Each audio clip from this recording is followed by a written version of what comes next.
All right, welcome back. How the Igbos came out of the war of genocide to be the richest tribe in Nigeria.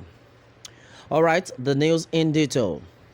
Between 1966 and 1970, the Igbos of Nigeria were at the receiving end of one of the most heinous man's inhumanity to man in human history. Apart from Hitler's Second World War of 1939 to 1945, no war has claimed as much casualty as the Biafran Civil War since the history of man.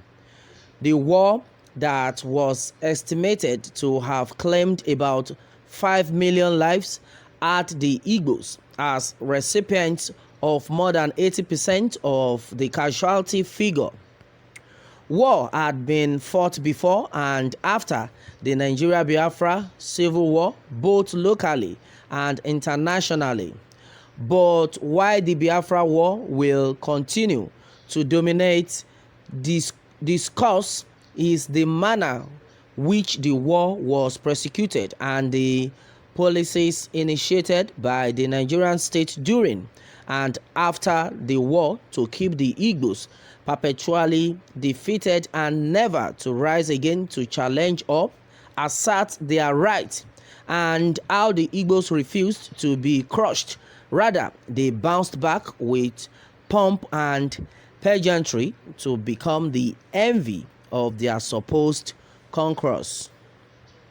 All right, the war was waged at all fronts with an evil intent to annihilate and subjugate the Igbos to nothing.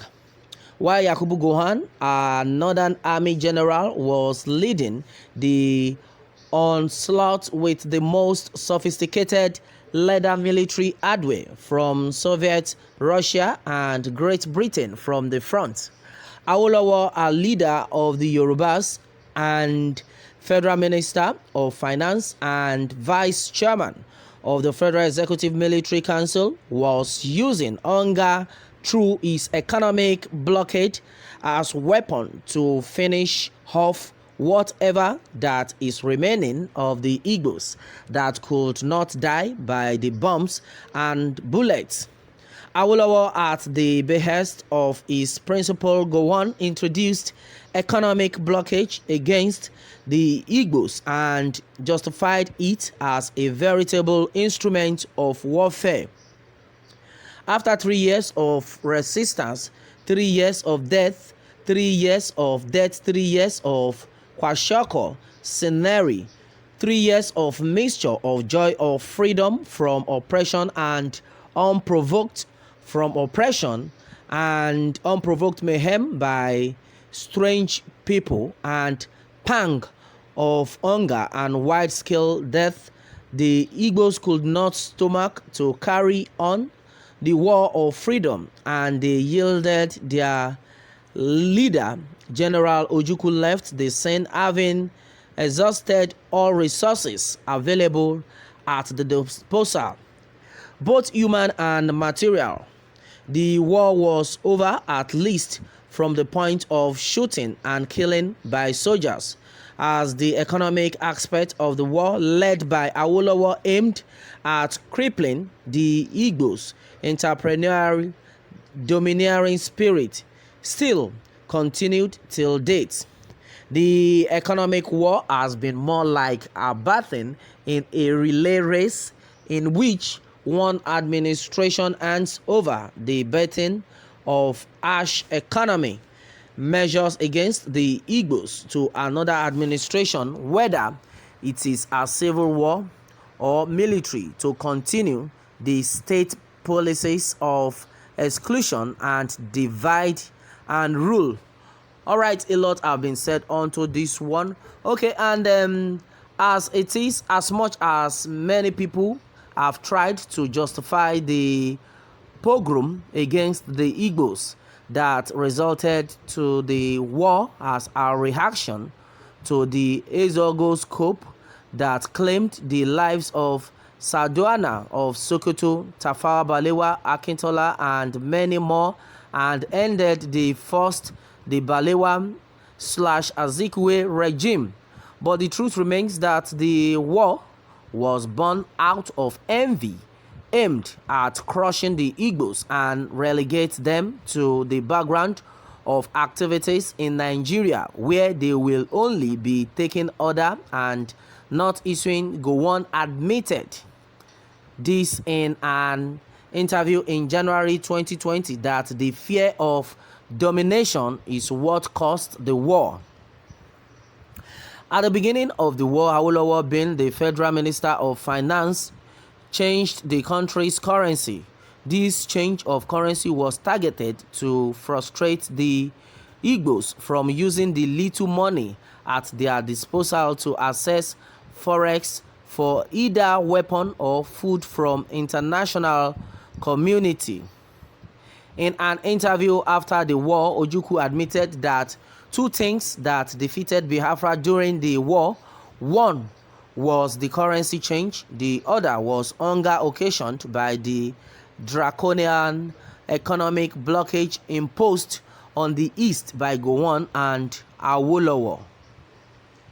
At the end of war in 1970, Awolowo announced that every Igbo man with identifiable account deposit in any Nigerian bank prior to the outbreak of hostility would be issued £20 in exchange of whatever amount they had in their account prior to the war.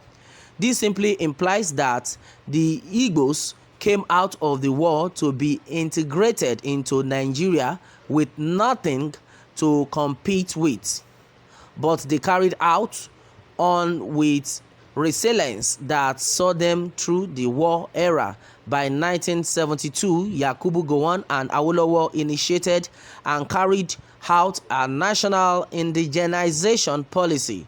This was a program in which foreign companies operating in Nigeria were mandated through the policy of the states to sell certain percentages of their company's worth to Nigerians.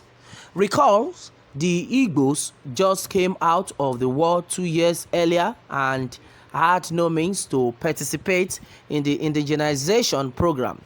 The Northerns, especially the Hausa Fulanis, talk due to their deficiency in education and conservative mindset could not participate in the program as much. Awolowo rallied every Yoruba man to key into the program. The campaign was massive in the West. They were sensitized in churches, mosques, and marketplaces. They had the means, and their leaders was no initiator and head of the indigenization program. This is how the Yorubas bought 80% of the corporate organizations in Nigeria meant for all Nigerians. There was a law in the 1970s, 1980s, and early 2000s that there are two powers in Nigeria: the political power and economic powers, and that's why the Hausa Fulani controls the political power, the Yoruba control the economic power. By implications, the Igbos controls nothing. All right, onto this, a lot have been said so far, and as it is, it has been gathered that, well, the truth of the matter here, a lot of people have said it before now, that the Igbos need to be apologized to. And according to Kingston _02, I said that they are leaving Nigeria for Fulanis and Yorubas to continue their lovely one Nigeria. Okay, and beautiful write-up, God is not asleep. Okay, and then according to Nelly Monique, he has said that the truth is that the Igbos are like the beetle. You can't crush the beetle. If you march on the beetle with the intent to crush it, by the time you remove your big toe, hoping that you have crushed it, then you'll see the beetle limping and wobbling. All right, Igbo Kwenun. Yo, all right, a lot have been said onto this one, but the truth of the matter is, the Igbos are well respected till tomorrow because of their kind of person, in the sense that they are industrious and they are always leading, always at the top of their game. All right, and that is it, my people, on this one. Meanwhile, let me have more take from you on this, and remember to subscribe for more updates. Thanks always.